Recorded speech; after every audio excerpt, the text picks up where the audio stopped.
The air inside the Oak Ridge Community Clubhouse felt like a pressure cooker wrapped in pastel tablecloths and fake smiles. The scent of bargain bin lilies mixed with overcooked sliders and the heavy fog of desperation that only a neighborhood full of people pretending to be better than their neighbors could produce. String lights dangled from the exposed beams like cheap jewelry, throwing a flattering golden haze that hid the cracks in the walls I had secretly paid to patch 2 years earlier. A 6-piece band was butchering a soft rock cover of some 90s hit, the bass vibrating through the floor like a guilty heartbeat nobody wanted to acknowledge.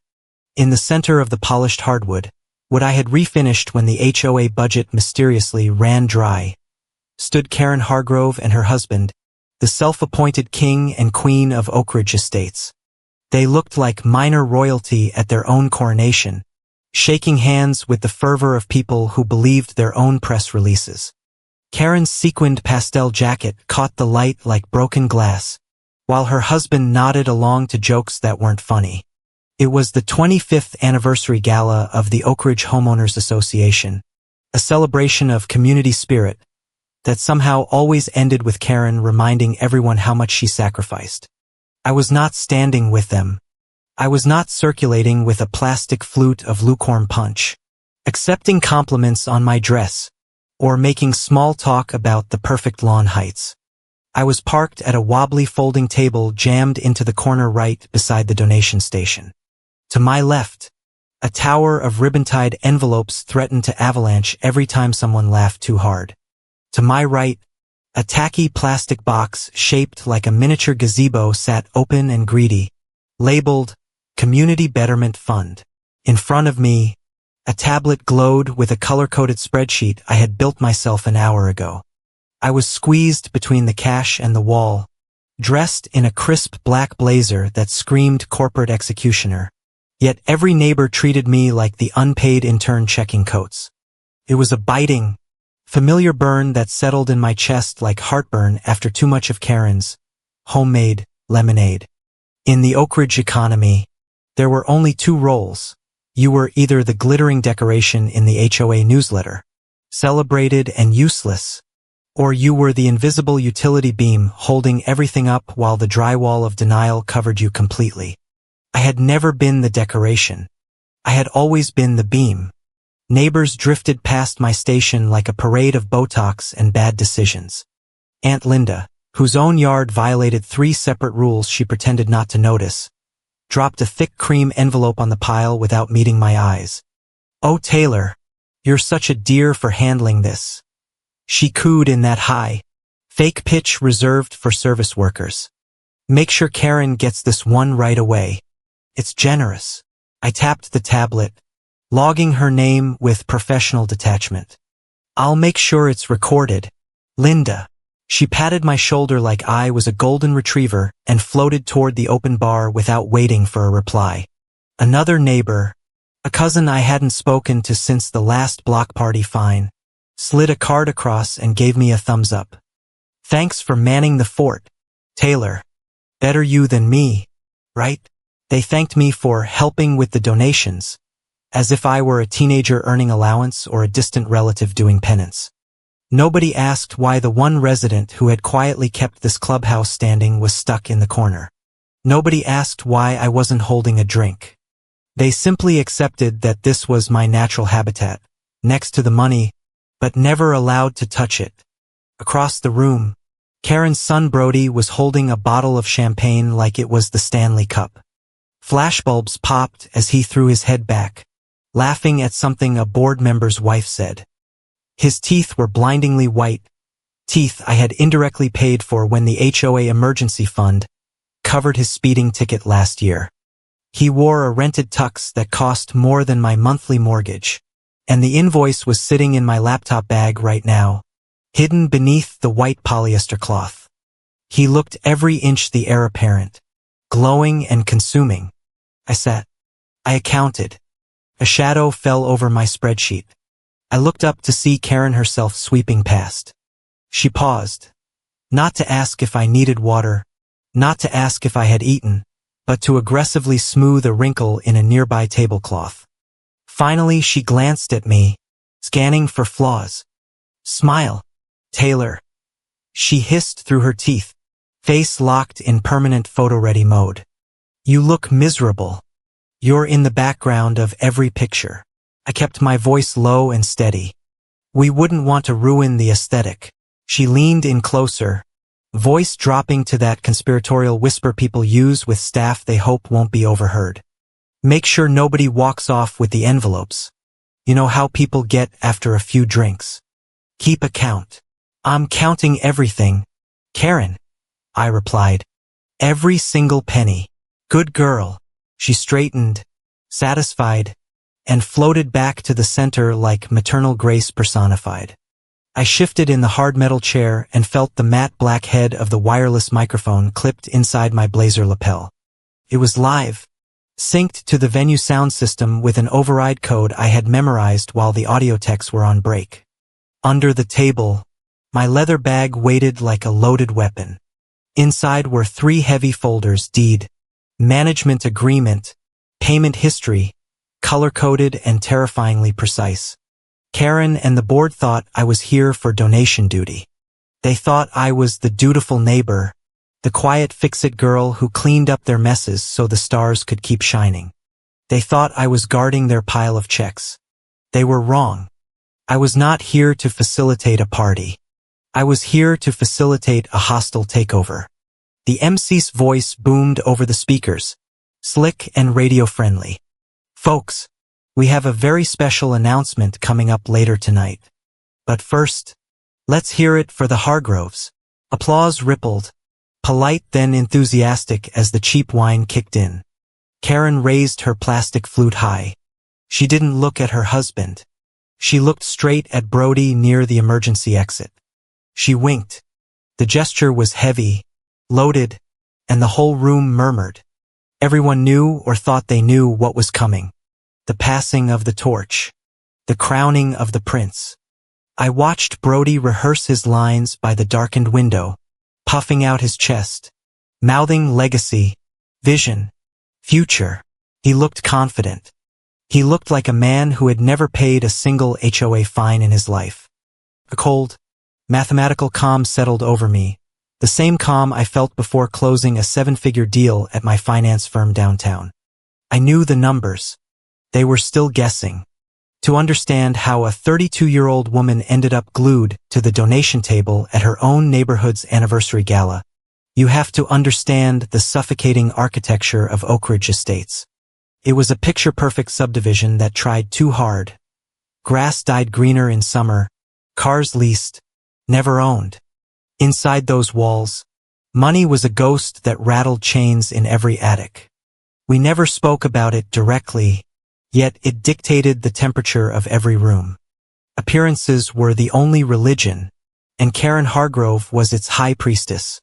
There was a clear, unspoken hierarchy. Brody, 5 years my junior, was the golden calf, the investment vehicle the board bet their social retirement on. For Brody, the checkbook opened magically. When he wanted a new truck to patrol the neighborhood, funds appeared. When he failed his real estate exam for the 3rd time, tutors materialized. For me, the economy stayed in permanent recession. I wore clothes from clearance racks while Karen bragged about community investments. I learned to walk softly so my lawnmower never disturbed the sacred 2.5-inch blade height rule she enforced with binoculars. My needs were negotiable. The HOA image was carved in stone. I remember being 25, working late shifts at the downtown accounting firm, smelling of stale coffee and printer toner. My hands were raw from typing spreadsheets that kept strangers' businesses afloat. One Friday night the Hargroves and half the board showed up at the steakhouse where I moonlighted to celebrate Brody winning some minor golf tournament. They sat in my section. I served them ribeyes and refilled their waters while Karen loudly bragged about Brody's vision for the future of Oak Ridge. She never once introduced me as the neighbor who had quietly paid the Clubhouse insurance premium that month. I went home with $40 in tips and found a stack of violation notices on my porch. Fines for a mailbox that was 0.3 inches too far left. I didn't argue.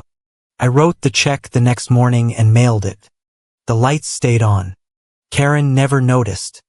She assumed the world simply accommodated her. That was the pattern. That was when I began manning the donation table at every block party, every anniversary, every emergency fund drive. "Taylor, honey, go help with the envelopes," Karen would whisper, steering me toward the pile. "You're so organized. We don't want anything to get lost."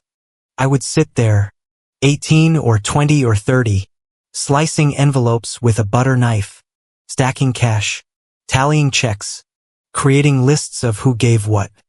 I learned the texture of money that was never mine. Proximity to the fund was the closest I would ever get to owning it. I was the bank teller, never the customer. I watched neighbors dance and drink while I guarded the plastic gazebo, ensuring Karen's social capital was properly documented. It taught me a cold lesson. Money closest to my hands was never actually mine. It was just passing through on its way to solve problems I didn't create. In Oak Ridge, community was not a feeling. It was a bill that arrived every month with gratitude printed in the memo line. Miss a payment, set a boundary, keep something for yourself, and the interest accrued immediately: guilt, fines, public shaming. After college, I clawed into a senior analyst role at a downtown equity firm. I treated it like a life raft. 80-hour weeks, sleeping under my desk, obsessing over spreadsheets because numbers didn't lie the way Karen did. As my salary grew, so did the HOA emergencies. It started small: a sprinkler repair here, a new welcome sign there. Then it became structural. I remember the phone call on a Tuesday right before a major client meeting. Karen sounded breathless. The bank was threatening to foreclose on the clubhouse. The roof was failing. The commercial kitchen upgrade she had demanded for her board parties had drained every reserve. They were 7 days from losing the building. The shame would kill them, she cried. I sat in their living room looking at the red notices and offered a solution. I didn't give a loan. I knew better. Instead, I formed Bennett Holdings LLC with my own savings and a private line of credit. I bought the debt from the bank, paid off the arrears, funded the roof and kitchen. In exchange, the board signed a deed-in-lieu agreement they never read past the first page. They thought I was just handling paperwork. They never asked who owned Bennett Holdings. For 2 years, I let them play boss. I paid the taxes, the insurance, the major repairs. They kept the petty cash from events to fund their lifestyle. The deed sat in my safe like a nuclear option. I thought if I saved them one last time, they might finally see me. But looking at the email Karen accidentally forwarded last week, I realized they still didn't see me. They saw a resource. And now they were planning to give my asset to Brody, who had never lifted a finger except to wave at the security cameras he wanted installed for safety. The email had been addressed to Brody and a couple of board allies. Subject line: final draft for the big night. Review ASAP. In her haste, Karen had hit reply all and included the entire neighborhood list, including me. The body read, "Here's the transfer agreement. We'll do the big reveal right after the cake. It's finally time to put the clubhouse in the right hands. Don't worry about the legal jargon. We'll let Taylor help with the paperwork since she's good with numbers anyway. She'll sign as witness and it's done. The legacy stays with the family. Love, Karen." Attached was a scanned PDF titled Management Transfer V4. I opened it. It was a cut-and-paste template from some free legal site. The plan was to transfer all operational control and future profits to Brody effective tonight. A salary for him higher than my first 3 years combined. Final say on every rule, every fine, every vendor. And on the last page, a witness block with my name already typed in. They assumed I would sign anything for approval. They assumed they actually owned the building they were giving away. I set my wine glass down with a heavy clink and laughed. A dry, humorless sound like a guillotine blade dropping. They had forgotten. Or they had rewritten history so thoroughly they believed their own lie. 2 years ago, the clubhouse had been bleeding money. Karen had leveraged every penny for failed beautification projects. A fountain that leaked, a patio that cracked, parties for board morale that were really just her social calendar. The bank was 5 days from auction. They called me hysterical. I formed Bennett Holdings, bought the debt, and had them sign the deed transfer. They never read the fine print. They just wanted the problem to disappear. Tonight they were about to commit public fraud in front of 200 witnesses. I didn't reply to the email. I didn't scream. I forwarded it to my encrypted account, labeled it Evidence Intent to Defraud, and started building my contingency folder. I dragged in the deed, the articles of incorporation, the bank records, the operating agreement they had signed acknowledging their tenancy. Then I called Lena Torres, the Pitbull real estate attorney who charged $600 an hour and was worth every cent. We spent 2 hours mapping the takedown. It wasn't revenge. It was correction, aligning the physical world with the legal one. By the time I arrived at the gala this afternoon, the trap was already set. The merchant processor had been updated. Every swipe at the bar, every new booking deposit, every donation tonight was now routing straight into Bennett Holdings. Karen and the board were 6 months behind on their symbolic lease payments. The clause I had written into the original agreement activated tonight. The faucet was about to be turned off. I sat back in the metal chair, watching the room fill with sequins and cologne. My hand rested on the leather bag under the table. They thought this building was theirs because they were standing in it. They thought the lights were on because they deserved warmth. They thought the champagne was flowing because they had earned it. In less than an hour, they were going to try to give it all away to a man who thought a mortgage was something that happened to other people. Let the party run on credit a little longer. The bill was about to come due. And for the first time in my life, I wasn't the one paying it. The afternoon sun sliced through the high windows of the clubhouse in sharp, dusty beams, illuminating floating particles that would soon be inhaled by Karen's carefully curated guest list. I arrived at exactly 4 o'clock, 2 hours before doors opened, wearing a black silk jumpsuit and the structured blazer that cost more than Karen's first board-approved golf cart. The outfit was designed for boardrooms, funerals, or executions. Today it served all three. Over my shoulder hung the leather bag, heavy with printed documents on crisp 24-pound bond paper, and a small silver USB drive labeled simply Receipts. The main hall was chaos. The florist battled a centerpiece that refused to stand. The band sound-checked a bass drum that shook the floor I had paid to reinforce. In the center of the storm was Karen, directing a fern placement with the intensity of an air traffic controller in a blizzard. "Taylor," she said without looking at my face, eyes fixed on the fern. She reached into her apron pocket, pulled out a roll of generic Scotch tape and a fistful of cheap pens, and shoved them into my chest. "The tape on the donation table is peeling and the pens for the guest book are dry. Go fix it, honey, and set up the card box. Make one of your spreadsheets or whatever it is you do. Just make sure it looks organized." She turned her back before I could say hello. "Whatever it is you do." My career as senior equity partner was apparently just a cute hobby involving computers.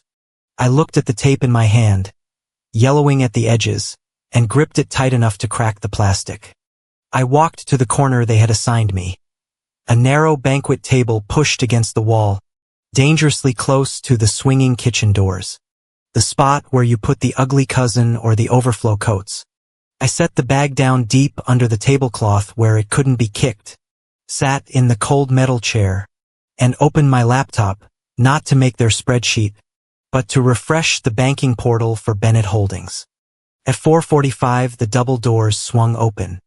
Brody strode in 45 minutes late, wearing a rented tux with the arrogance of ownership. On his arm was his wife Ashley, who looked like a terrified meringue in pastel. "The party has arrived," he announced, arms wide. Karen melted instantly. "There he is," she roared. A cheer went up from early relatives and staff who had been briefed on who to suck up to. Someone handed Brody champagne before he even removed his coat. He took a sip, grimaced playfully, and passed the glass to Ashley like she was furniture. He didn't look for me. Why would he? I was part of the furniture. I refreshed the browser. The balance on the main operating account had just jumped, the caterer's final authorization processed. The money did not go into the HOA personal account as usual. It went straight into the Bennett Holdings secure holding. Transaction approved. I smiled a small, tight smile. Karen was currently toasting Brody with a glass I had effectively just paid for, but the money train had already derailed. They just hadn't felt the crash yet. A man in a black vest approached my table looking ready to cry. It was the catering manager, David, who I had emailed 50 times in the last month but never met. He glanced at Karen screaming about napkin folds, then at me. He saw the blazer. He saw the laptop. He saw the comm. "Excuse me," he whispered, leaning over. "You're Taylor, right? The one who sent the revised floor plan." "I am. Thank God," he exhaled. "Listen, the bar manager says we're short 2 cases of the Prosecco Karen requested. He wants to know if we can substitute the house sparkling for the last hour. I tried to ask your, Karen, but she told me to figure it out and asked if I knew who her son was." "Substitute it," I said smoothly. "Nobody will notice after 3 drinks. And tell the kitchen to hold the appetizers 10 minutes. The band is running late on setup." "You're a lifesaver," David said, noting it on his clipboard. "I don't know how this place runs without you." "Neither do they," I replied. He rushed away. It was a micro-moment invisible to everyone else, but it reinforced the absurdity. I was the decision-maker disguised as the coat check girl. I was the engine room painted to look like cargo hold. I watched Karen steer Brody toward a cluster of aunts and uncles near the bar. She looped an arm around his shoulders. "Yes, well, tonight is a big night," she said loudly, casting a glance over her shoulder. Her eyes slid right past me, unfocused, as if I were a lamp. "Brody is finally going to get what he deserves. It's about time we secured the legacy, right? What he deserves." The phrase landed like a stone. What had Brody ever done except park his truck on the grass and laugh when neighbors got fined for the same thing? He had never unclogged a toilet in the guest bathroom. He had never negotiated the liability insurance premium that kept the clubhouse open. His desert was based entirely on genetics. He was born the prince. I was born the steward. "Hey, stranger." I looked up to see my neighbor Mia standing on the other side of the donation table. She was the only person in Oak Ridge who sent me a birthday card without a request for a loan inside it. She looked at my setup, the tape, the pens, the spreadsheet with a mixture of pity and confusion. "You're always doing the boring adult stuff, Taylor. Don't you ever get to just sit and be celebrated? I mean, it's a party." The question stuck in my ribs like a splinter. Don't you ever get to just sit and be celebrated? The answer was no. Celebration was a finite resource in Oak Ridge, allocated entirely to the male heir. I forced brightness. "I'm fine, Mia. Go get a drink. The Prosecco is decent until 9. She squeezed my hand and walked away, but her words lingered. I looked around the room, feeling the injustice bubble hot and acidic. My eyes landed on the cake table. Tucked discreetly under the silver handle of the ceremonial cake knife was a long cream envelope. Written on the front in Karen's swirling delusional calligraphy, "Transfer papers. Signed tonight." The symbolism was so clumsy it would have been funny if it weren't so violent. They planned to cut the cake and cut me out in one motion. It was meant to be an ambush. "Oh, Taylor, just come up here and sign this while everyone's watching." They counted on my politeness. I stood, checked that Karen was yelling at the DJ and her husband was refilling his drink, and walked casually to the cake table. I snapped a high-resolution photo of the envelope with my phone, Timestamp included. Then I simply moved it a few inches behind the cake stand, closer to where I would approach from my side of the room. Tiny adjustment. An act of defiance. I see you. Back at my seat, I felt a shift in my body chemistry. The hurt evaporated, replaced by cold resolve. The doors opened officially. Guests flooded in sequins, cologne, loud laughter. They drifted toward me, handing envelopes, patting my shoulder, treating me like the help. Here you go, dear. Make sure Karen sees this one. Working hard. Taylor. I smiled at all of them. I stacked the envelopes neatly. I checked names off my list. I was the picture of obedience. But inside, my hand rested on the leather bag. They thought this building was theirs because they were standing in it. They thought the heat was on because they deserved warmth. They thought the lights were glowing because they had earned it. Let them keep believing for a few more minutes. The bill was coming due. My phone buzzed against my hip. A single vibration. I pulled it out, shielding the screen. Text from Lena. New management agreement executed. Revenue lock is live. Merchant processor updated. Every dime swiped from this second forward goes to Bennett Holdings. Happy anniversary to them. The trap was no longer theoretical. It was active.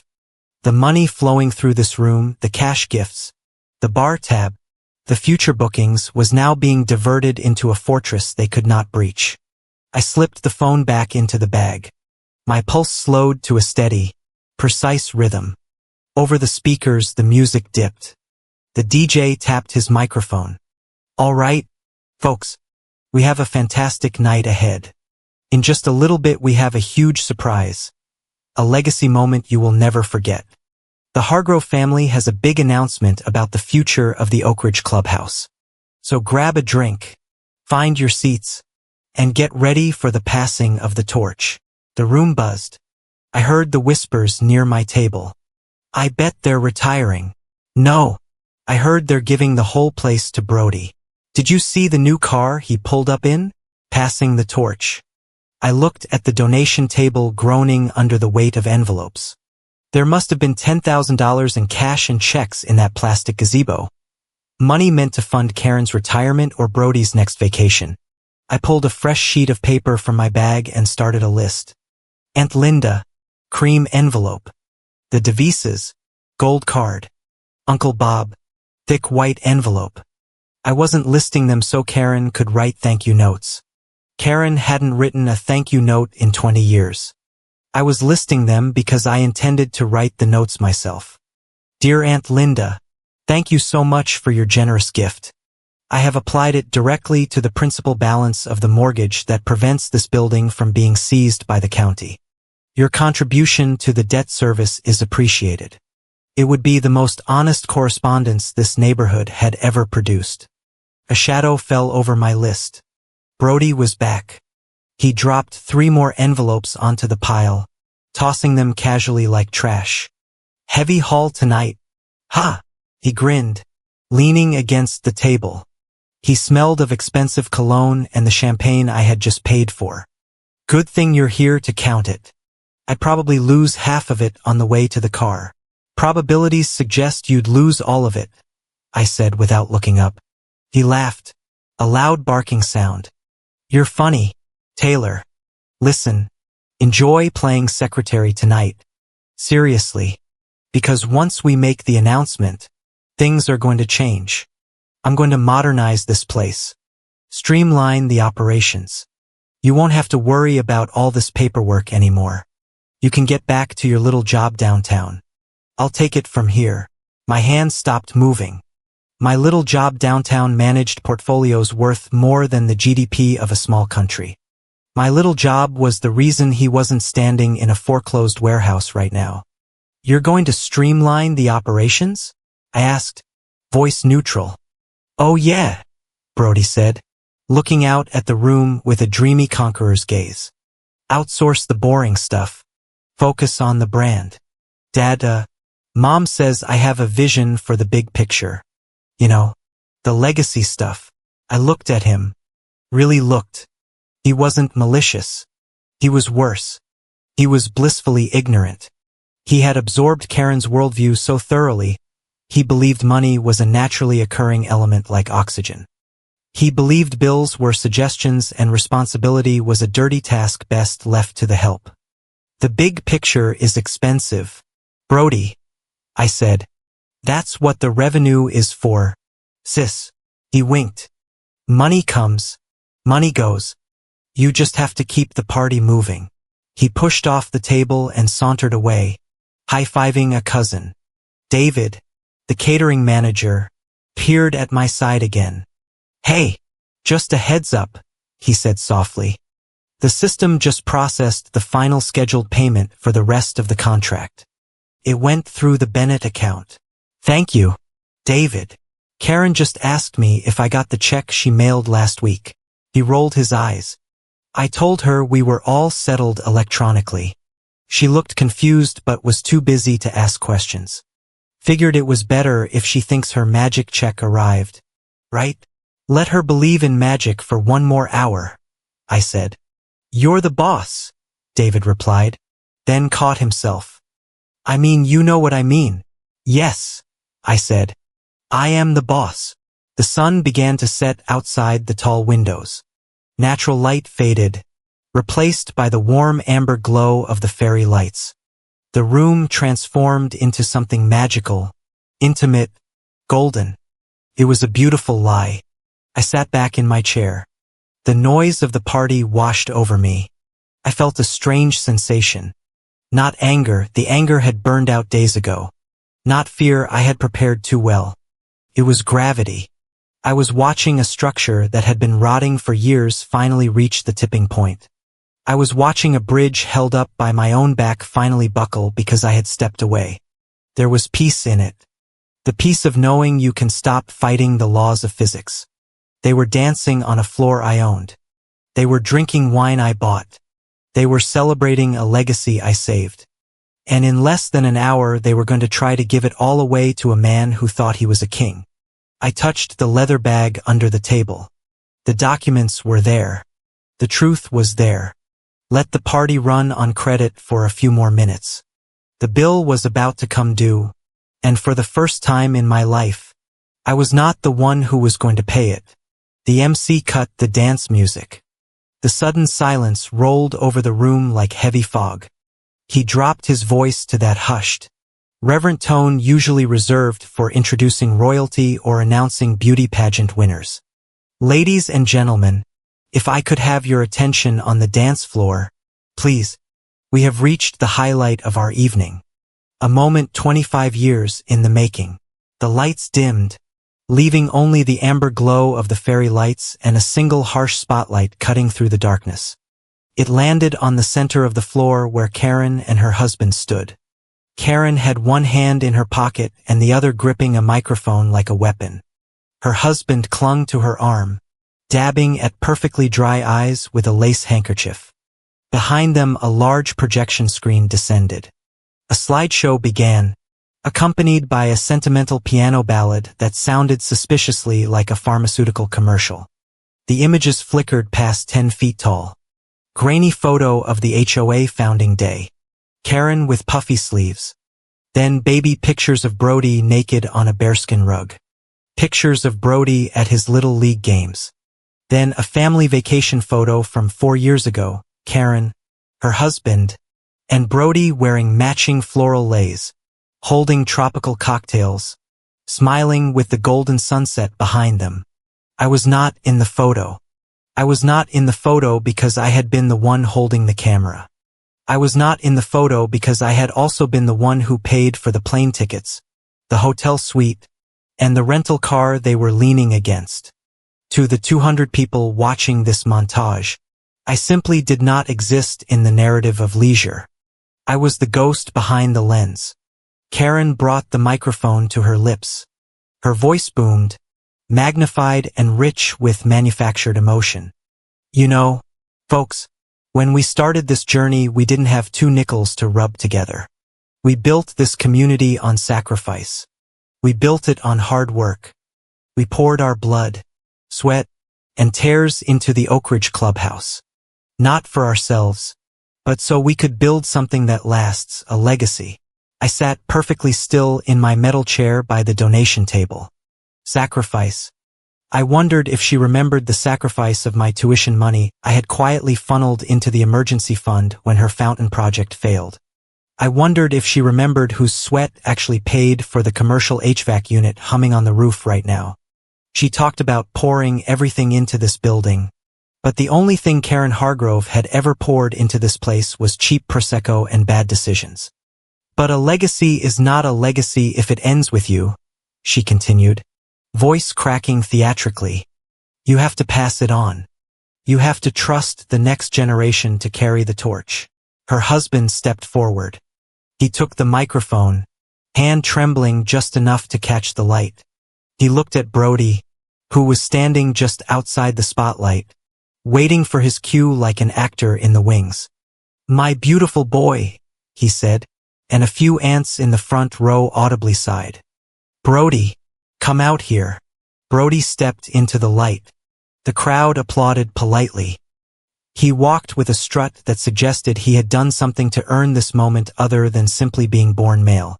He kissed his mother on the cheek. She cupped his face, playing to the back row. Every kingdom needs a prince who is ready to rule, Karen announced, voice thick with pride. And tonight we are so proud to give you your kingdom. She reached behind her back and produced a large, oversized prop key painted gold and tied with a red ribbon. It was tacky. It was ridiculous. It was exactly the kind of prop they would think was classy. Brody accepted the key, holding it over his head like a trophy. The room erupted. Flashes popped from smartphones. Then Karen took the mic back to deliver the line that turned the theater into a legal proceeding. This isn't just a symbol. Everyone, she shouted over the cheering. We are making it official tonight. We are transferring the deed and management rights of the Oak Ridge Clubhouse to our son Brody. We are retiring and he is taking over. He will carry the Hargrove name forward for the next generation. The words hung in the air. Transferring the deed. The applause faltered.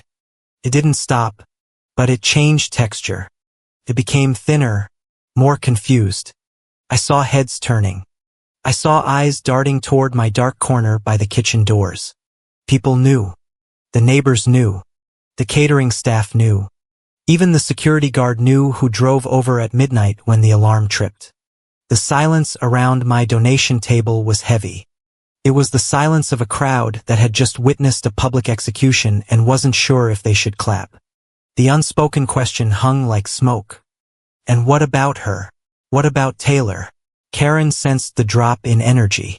She was a master of social temperature. She knew she needed to address the elephant but only to dismiss it. She scanned the dark until she found me. And of course, she trilled, voice bright and brittle, we could not do the paperwork without our little actuary Taylor. Honey, come on up here. I did not move immediately. I let the summons hang there for a second. Come on up, sweetheart, she called again, waving her hand dismissively. Help us with the boring forms. You know we are hopeless with the fine print. The MC chuckled into his own mic. Every neighborhood needs one responsible one, right? Folks, let's hear it for the big sister. I stood up. I picked up my leather bag.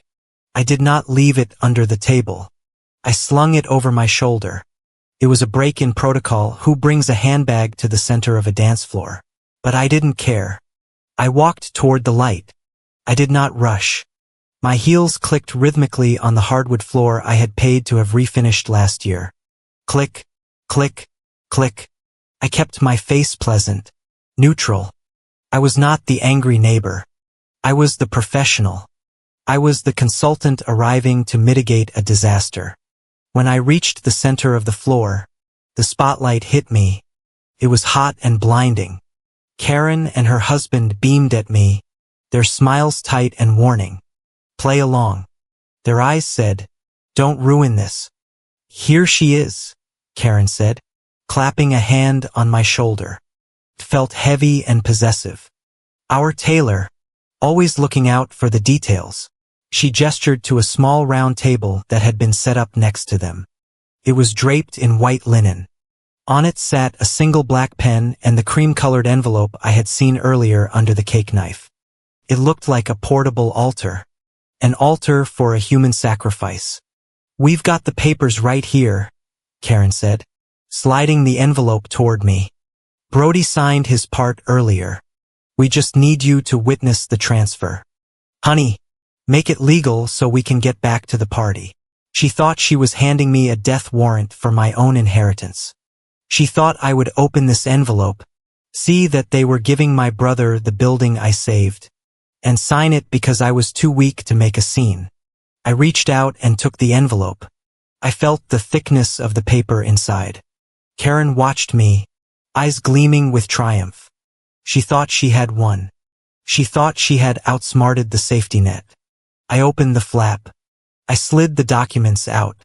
Karen did not know that 2 hours ago when I fixed the cake table display, I had not just moved the envelope. I had swapped the contents. The document I was holding now, the one with the header agreement of terms, was not the crude legal template they had downloaded. It was the document Lena had drafted. I pretended to skim it. I flipped the first page. I saw the clause in bold that acknowledged Bennett Holdings LLC as the sole proprietor of the real property. I flipped to the second page. Karen Hargrove and the current board are hereby retained as facility managers on a probationary basis.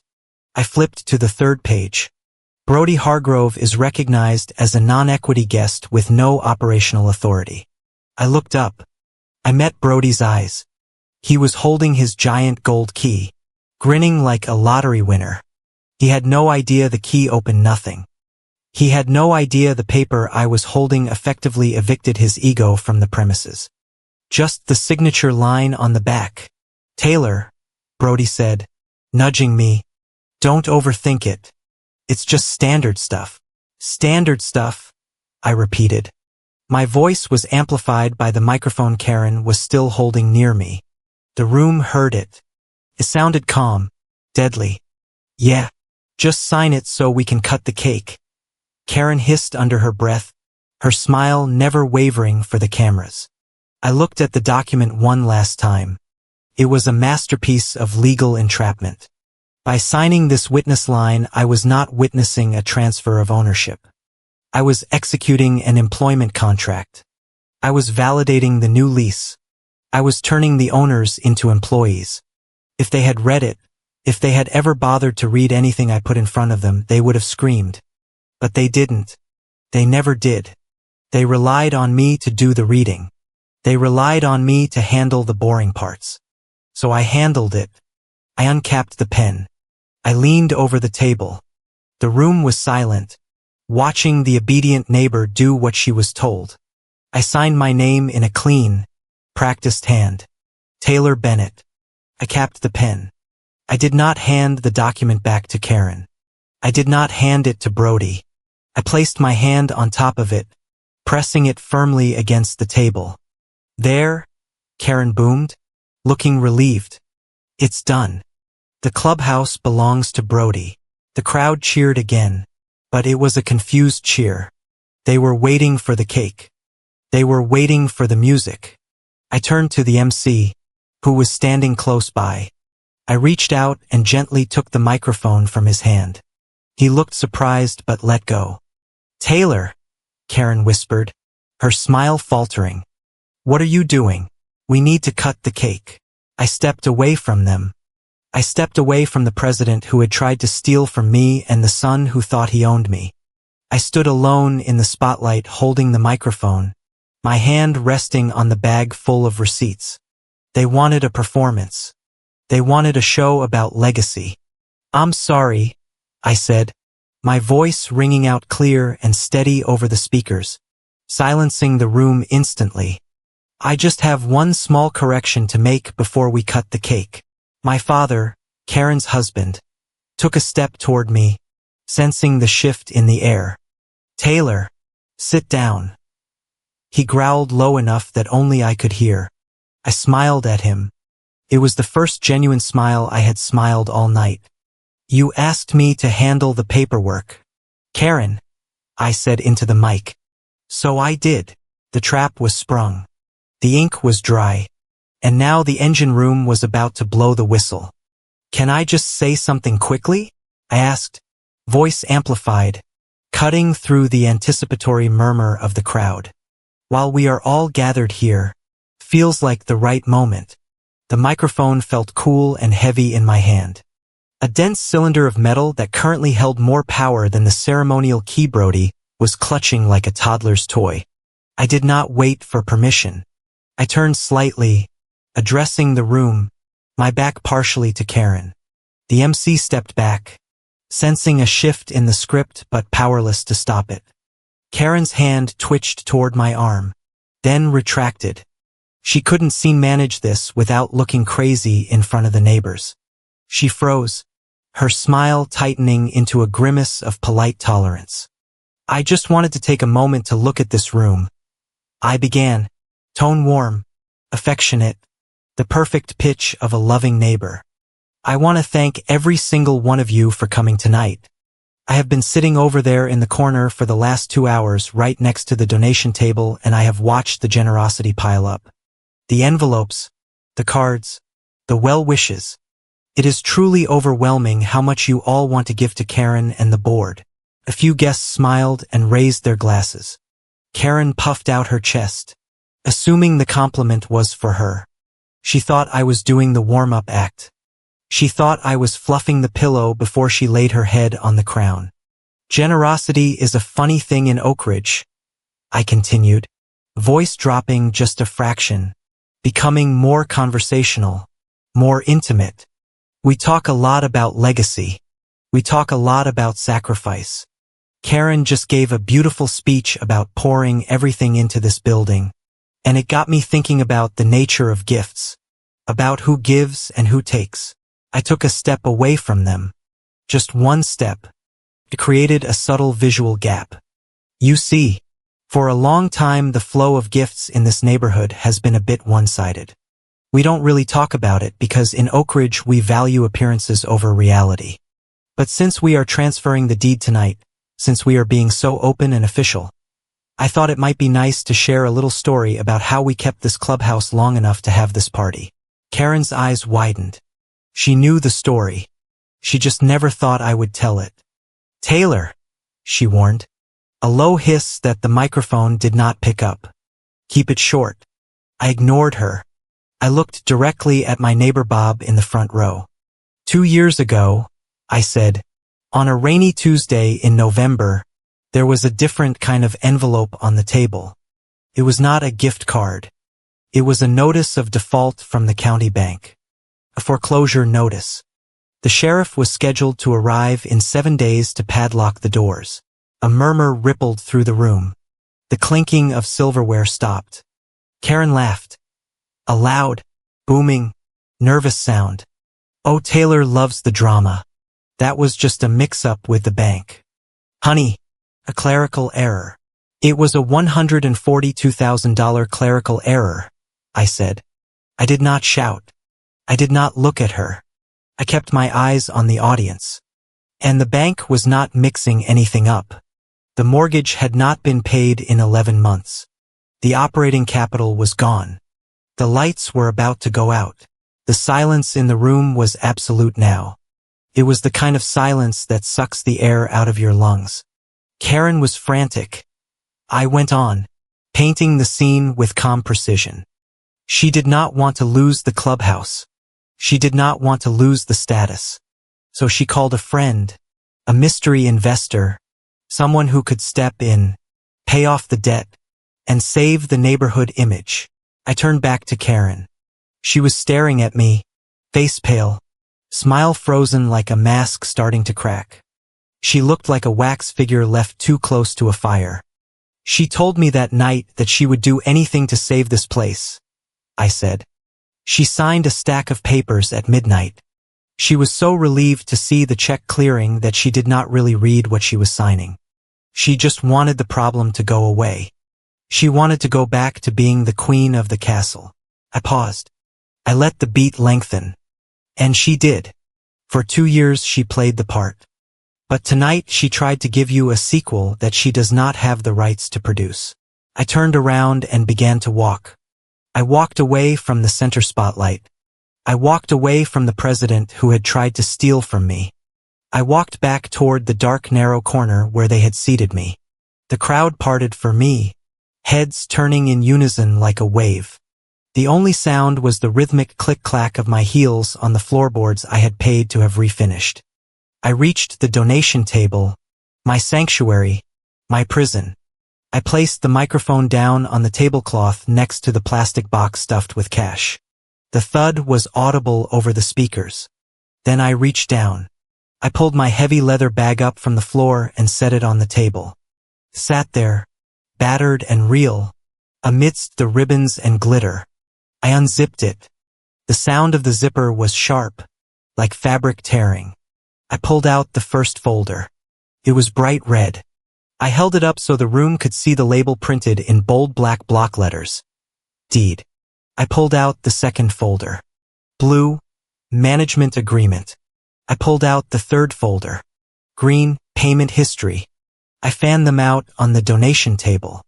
I picked up the microphone again. I am not just good with numbers, I said, voice steady, devoid of the trembling that usually accompanies confrontation. I am not just the helpful neighbor who organizes the spreadsheets. I am Bennett Holdings. Brody laughed. It was a wet choking sound.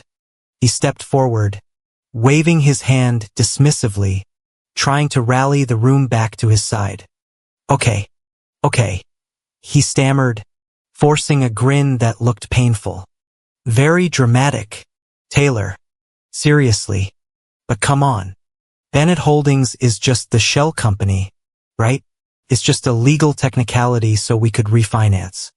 You're making it sound like a hostile takeover. It's neighborhood business. It's all the same pot.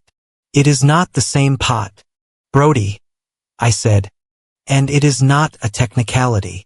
I opened the red folder. I slid out the deed.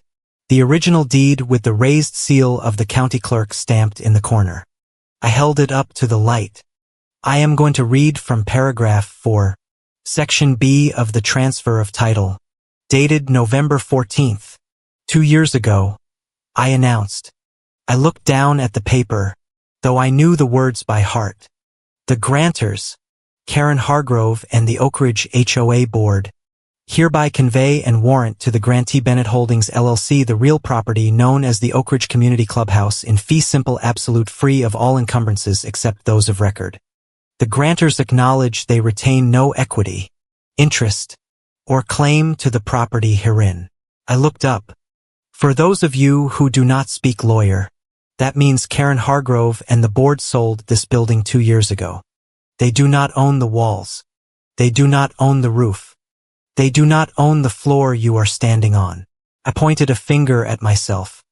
A sharp stabbing gesture against my own chest. I do.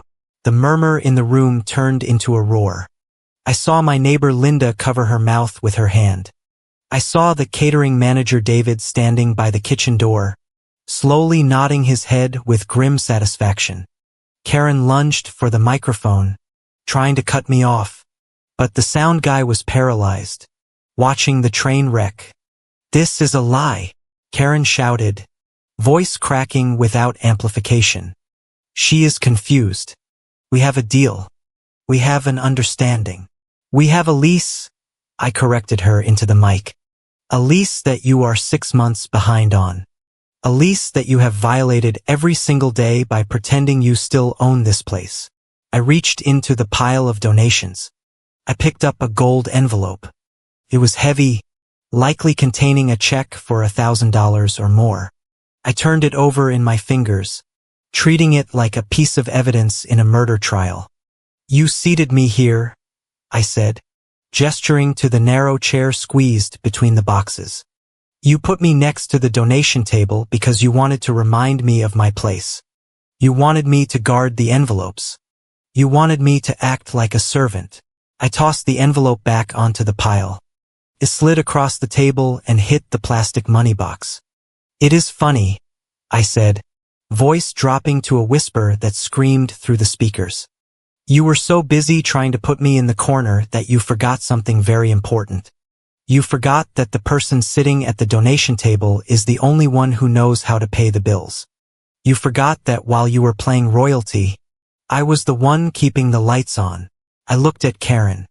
The color had drained completely from her face. She looked old. For the first time, the makeup could not hide the fear. She realized this was not a tantrum. This was not a neighbor acting out. This was an audit. This was a foreclosure of the soul. And this paper, I gestured to the document I had just signed, still sitting on the round table in the center of the room where I had left it. The one you just had me sign. The one you thought was a gift to Brody. Brody looked down at the table, then back at me, eyes wide with dawning horror. I didn't sign a transfer, Karen, I said. I signed your employment contract and frankly, based on your performance tonight, I am not sure you are going to make it past the probationary period. The room was deadly silent. No one was eating. No one was drinking. The band had lowered their instruments. The fantasy had been stripped away, leaving only the cold, hard steel of the truth. Karen looked at the guests, then at me, her face twisting into a snarl of desperation. You are ruining this neighborhood. She seethed loud enough for the front row to hear. You are embarrassing us. No, Karen, I said, closing the red folder with a snap. I am just balancing the ledger. You spent 25 years taking credit for things you didn't earn. Tonight the bill finally came due. I looked at the stack of folders on the table. My work here was done. I had turned the donation table into a witness stand and the verdict was written on every stunned face in the room. Karen lunged for the microphone. It was a desperate, flailing motion, the physical manifestation of a woman realizing her narrative control had been severed. She snatched the device from the donation table where I had placed it. Her knuckles white, her face flushed a deep, alarming crimson. The feedback squeal pierced the room, making half the guests wince and cover their ears, a sonic representation of the discomfort rippling through the hall. This is completely inappropriate, Karen bellowed, voice booming and distorted. She glared at me, then swept her gaze over the stunned audience, trying to force them back into the role of adoring spectators. I apologize. Everyone, truly, neighborhood business should stay private. We should not be airing our laundry like this. It is vulgar. I stood perfectly still, my hands resting lightly on the folders spread out before me. The accusation of vulgarity was rich coming from a woman who had just tried to publicly defraud her neighbor in front of 200 people. Private? I asked. My voice was not amplified anymore, but the acoustics of the hall, acoustics I had paid an engineer $4,000 to perfect during the renovation, carried my words clearly to the front row and beyond. Neighborhood business should stay private. Is that right, Karen? I picked up the blue folder labeled Payment History. I opened it. The sound of the stiff paper turning was crisp in the silence. You did not mind making the business public when you needed a wire transfer at 2 in the morning 3 years ago, I said, reading from the top sheet. Do you remember that night the sheriff was scheduled to auction off the industrial ovens and the antique dining chairs, the very chairs Aunt Linda is sitting on right now, to cover your gambling debts? You called me weeping. You said the shame would kill you. I wired $18,000 from my personal savings account at 2:15 in the morning so you could keep your furniture. Was that private or was that just convenient? Karen's mouth opened and closed, but no sound came out. The guests shifted in their seats. Aunt Linda looked down at the chair she was sitting on as if it had suddenly become hot. I flipped the page. And what about the renovation loan? I continued, tone clinical, like a surgeon detailing a procedure. When you wanted to expand the patio so you could charge 50% more for summer weddings, no bank would touch you. Your credit score was in the low 500s. So I co-signed. I put my own creditworthiness on the line. $120,000. You promised to make the monthly payments from the increased revenue. You made exactly 3 payments. I have made the last 22. I looked at Brody, who was standing near the cake looking like he wanted to dissolve into the floorboards. And let's not forget the wedding, I said, pulling a credit card statement from the file. Brody's magical destination wedding in Cabo. The one everyone here called the event of the decade. The one Karen said was a gift from the neighborhood pot. There was no pot. There was just my Visa signature card. I paid off the $35,000 balance over 18 months. I paid for the open bar where you toasted to your own success.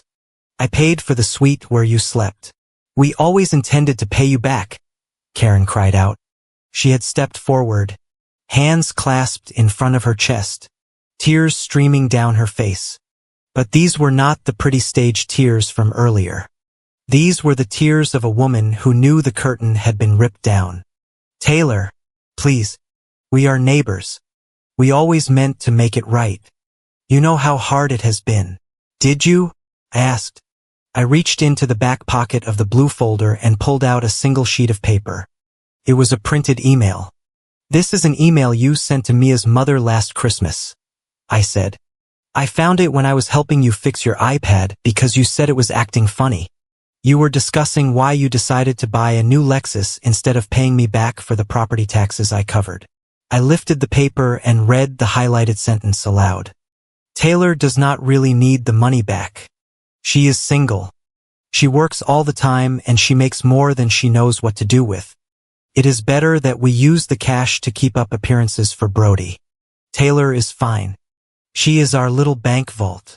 I lowered the paper. I looked at Karen. I am not a bank vault, Karen. I am a person and I do know what to do with my money.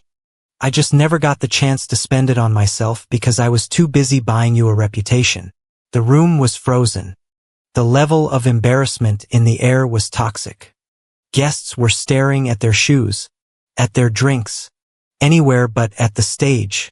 But they were listening. They were hanging on every word. Brody stepped forward, then adjusted his tie, trying to summon the charm that had allowed him to coast through life without friction. He forced a laugh, waving his hand as if to shoo away a fly. Okay, look, he said, voice shaking slightly. This is getting heavy. Taylor, seriously, put the papers away. The transfer, the thing with the deed, is just symbolic. You know that. We all know you help out. But tonight is about the name. It is about the future. Of course you will always be part of the neighborhood. We are a team. A team, I repeated. Is that why you told your fraternity brothers in the VIP booth 20 minutes ago that you were inheriting the clubhouse tonight and that you were planning to fire the old management? Meaning Karen? Within 6 months? Karen and her husband whipped their heads around to stare at Brody. I didn't say that, Brody lied, but his face betrayed him. It went pale. I was just talking. You were counting chickens in a coop you do not own, I said. And that brings me to the document I just signed. I pointed to the table where the paper still sat. You all think I just signed a transfer of ownership to Brody. You think I witnessed the passing of the torch. I paused, letting the expectation build. I didn't. I walked over to the round table, picked up the document, and held it up. This is a legally binding employment and management agreement, I announced, effective immediately. Bennett Holdings, that is me, is retaining Karen Hargrove and the current board as on-site facility managers. You are now employees. You have a salary. It is a fair market salary, but it is fixed. And you have a probationary period of 1 year. Employees, Karen sputtered, the word tasting like poison in her mouth. I am the president. I built this. You built the debt. I corrected her. I bought the building. And as for the finances, starting tomorrow morning all venue revenue will be audited. Every booking, every deposit, every bar tab. It all goes through the Bennett Holdings corporate account. I will issue your paychecks on the 1st and the 15th. There will be no more fuzzy withdrawals. No more taking $500 from the cash drawer for golf fees. No more putting neighborhood vacations on the company card. If you want to spend money, you will have to save it from your salary just like everyone else in this room. I turned to Brody. And this agreement specifies that Brody Hargrove has no official role in the company. He is not an owner. He is not a manager.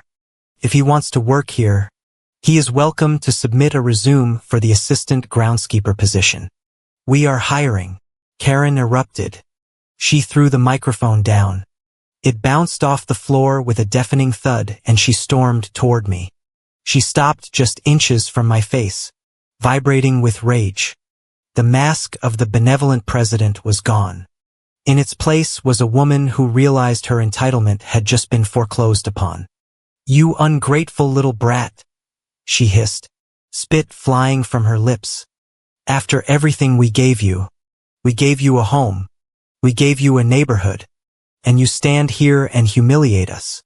You are stealing the community legacy. You are stealing what belongs to your brother." There it was, the truth, finally spoken out loud. She did not see my years of work as a gift. She saw them as a tax I owed her for existing. She did not see the building as something I saved. She saw it as something I was withholding from the rightful heir. I looked at her. I did not flinch. I did not step back. I felt a towering icy calm. "I am not ungrateful, Karen," I said quietly. "I am exhausted." I took a breath. The air in the room felt sharp and cold. "And you are wrong about one thing," I said, voice projecting clearly even without the mic. "You didn't give me a legacy. I paid for the floor. I refinished the walls. I reinforced the roof. You took my legacy and you put your name on it." I walked back to the donation table. I began to pack up my things. I slid the red, blue, and green folders back into my bag. I zipped it shut. The sound was final. "As of tonight," I said, addressing the room one last time, "the Bank of Taylor is closed. I am cutting off all informal financial support. There will be no more midnight wires, no more covered credit card bills, no more silent bailouts." I slung the bag over my shoulder. Felt lighter than it did when I walked in. "If you need money," I said to Karen, "you can ask for an advance on your salary. I will have my accountant review the request. He is very thorough. I suggest you get used to the paperwork."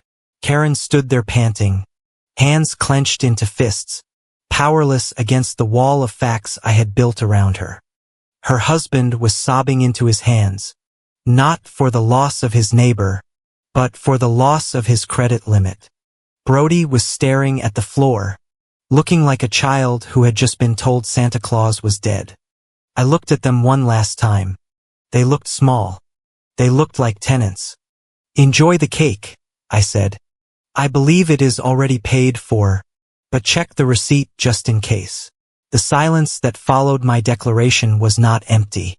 It was heavy, fractured, and alive. It was the sound of a neighborhood myth shattering in real time. The shards landing indiscriminately on the guests who came for free champagne and ended up as witnesses to a deposition. The room began to split into quiet, visible factions. It was a slow tectonic shift. To my left, I saw Karen's golf buddies and a few of the more superficial neighbors glaring at me. Their eyes narrowed with the specific indignation of people who preferred a comfortable lie to an inconvenient truth. They whispered behind their hands, shaking their heads, mouthing words like cruel and airing dirty laundry.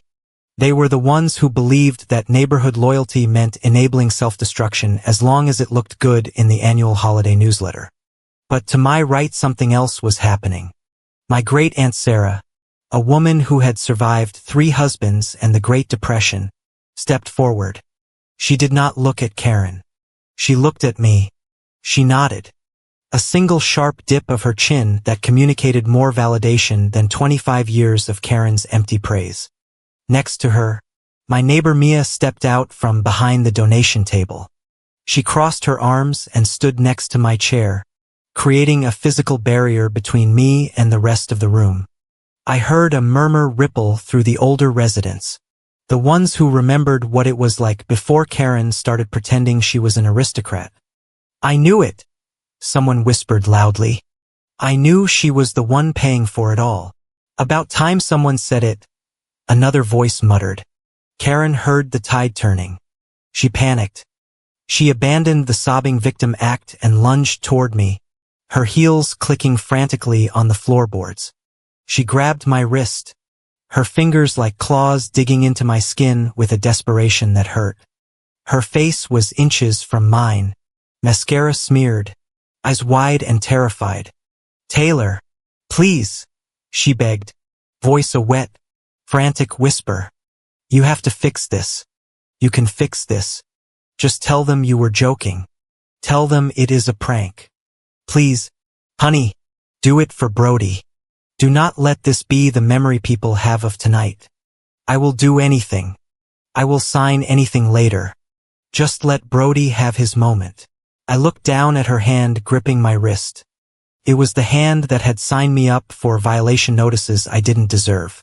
It was the hand that dialed my number only when a bill was due. It was the hand that pushed me into the background for 3 decades. "His moment," I repeated, voice low and steady. "Karen, this is his moment. This is the reality of his moment. It is unfunded. It is unearned and it is over." I did not yank my arm away. I was not violent. I simply reached up with my other hand and pried her fingers off my skin one by one. I did it gently but with an immovable force. I removed her grip from my body. And in doing so I removed her grip on my life. "I cannot fix a reality you broke 25 years ago," I said. Brody stepped up behind her. His face was a mottled map of embarrassment and rage.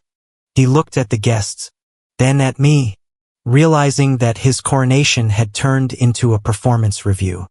"Are you serious right now?" he demanded, voice cracking. "You are really going to ruin my future over a technicality, over some paperwork? I am your neighbor. Taylor, you are supposed to have my back." "I did have your back," I countered, voice cutting through his hysteria. "I carried you on my back for 10 years. That is why you never learned to walk on your own." "So that is it?" he sneered. "You are just going to kick me out. You are going to steal the clubhouse and leave me with nothing." "I am not stealing anything, Brody. I am protecting an asset. And as for your future," I paused, looking him up and down, seeing the expensive suit, the soft hands, the entitlement radiating off him like heat. "Your future was never mine to fund. If you want to run a clubhouse, if you truly believe you have the vision for it, then prove it. You can start by applying for the assistant manager job. The application is on the website. I will treat your resume with the exact same scrutiny I give anyone else." He recoiled as if I had slapped him. The idea of applying for a job in a building he thought he owned was a concept his brain could not fully process. I turned away from them. I had one last piece of administrative business to conclude. I walked back to the donation table. The microphone was still there resting on the tablecloth. I picked it up. "One final thing," I announced to the room. The guests went silent again, waiting for the aftershock.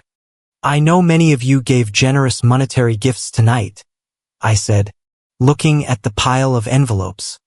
"You gave them under the impression that they were going to Karen for her retirement or to Brody for his legacy. I want to be very clear about where that money is going." Karen flinched, sensing another blow to her wallet. "I will be personally processing every check and cash gift in this box," I continued. "And I will be sending handwritten thank you notes and receipts to each of you. Every single dollar collected tonight will be applied directly to the principal debt of the Oak Ridge Clubhouse. It will not be used for vacations. It will not be used for kitchen remodels. It will not be used to maintain anyone's image. It will be used to ensure this building is still standing in 10 years. I set the microphone down. It was a promise to the guests, but it was a lock on the safe for Karen. I had just publicly frozen their assets. I reached into my bag for the last time. I pulled out a single slim envelope. It did not have a ribbon. It was plain white business stationery. I slid it across the table toward Karen. It stopped right in front of her. "What is this?" she growled, eyeing it like a bomb. "That," I said, "is a residential lease agreement. It covers the 3-bedroom caretaker's house attached to the back of the clubhouse, the house you currently live in." She stared at it. "I am not evicting you from your home, Karen," I said, voice devoid of malice. "I am not a monster, but you are no longer the owners. You are tenants. That document offers you a lifetime lease at 40% of the market rate. It is affordable. It is generous. But it comes with conditions. You stop borrowing money from me behind my back. You stop claiming you own Bennett Holdings. And you treat me as your landlord and your employer with the respect that entails." Karen's face turned purple. Her pride, the only currency she had left, was being devalued in front of an audience. She reached for the envelope. She grabbed it with shaking hands. "I will not sign this," she shouted. "I will not be a tenant in my own house." She started to tear the envelope in half. The paper ripped with a sharp sound. "Karen, stop." Her husband's voice was a shriek. He lunged at her, grabbing her hands, stopping the tear before it ruined the document. He looked at her, eyes wide with sudden terrifying clarity. He looked at the room. He looked at the donation table. And then he looked at me. He realized for the first time in his life that there was no net. There was no backup plan. There was no magical wire transfer coming at midnight. There was only the neighbor she had pushed to the edge of the room. And that neighbor was packing her bag. "Do not tear it," her husband whispered, voice trembling. "Karen, do not tear it. We have nowhere else to go." Karen froze. She looked at her husband. She looked at the half-torn envelope. She realized he was right. The bluster drained out of her, leaving her looking small and defeated. She dropped her hands. I did not wait for them to sign it. The offer was on the table. They could take it or they could leave. It was no longer my problem to solve. I picked up my leather bag. I zipped it closed. I looked at the metal folding chair where I had spent the last 2 hours. It looked empty and sad. I left it there. I turned toward the exit. The crowd, sensing the finale, parted for me. They created a wide aisle, stepping back as if I were dangerous or perhaps radioactive. I walked through the gap, kept my head high. I did not look at my neighbors. I did not look at the bartender. I looked straight ahead at the double doors that led to the night. Behind me the band, confused by the silence, awkwardly started playing again. It was a hesitant, stumbling rendition of "We Are Family." The irony was perfect. I reached the doorway. I pushed the heavy oak door open. The cool night air hit my face, smelling of rain and asphalt. It was the sweetest thing I had ever smelled. I paused for 1 second, just one. I turned my head slightly. I did not look at Karen, who was huddled over the lease agreement like castaways on a raft. I did not look at Brody, who was standing alone with his plastic key. I looked at the building. I looked at the wooden beams. I looked at the stone fireplace. I looked at the structure itself. It was solid. It was standing. It was safe. I saved it. "You're welcome," I whispered to the house. Then I stepped out. The door swung shut behind me, muffling the music, muffling the sobbing, muffling the 25 years of noise. The parking lot was quiet. My car was parked under a street lamp, a sleek, reliable sedan that I had paid for with my own money. I walked to it. My legs felt steady. My hands were not shaking. I got in. I closed the door. The silence inside the car was absolute. It was a sanctuary. My phone was sitting in the cup holder. The screen lit up. It buzzed. Messages were pouring in from neighbors, from cousins, probably from Karen. Taylor, how could you? You need to come back inside. Let's talk about this. I did not pick up the phone. I did not unlock the screen. I flipped it over face down. I put the key in the ignition. The engine purred to life. A low, powerful hum. I put the car in reverse. I backed out of the spot. I shifted into drive. As I pulled out of the parking lot, leaving the glowing windows of the Oak Ridge Clubhouse in my rearview mirror, I realized something. I had left parties early before, usually because I was upset or tired or feeling unwanted. It always felt like running away. It always felt like exile. But tonight, as I turned onto the main road and accelerated into the darkness, felt different. It felt like an amputation of a gangrenous limb. It hurt, yes, but the poison was gone. I was not driving away from my neighborhood. I was driving toward my life. And for the first time, the road ahead was completely, beautifully mine.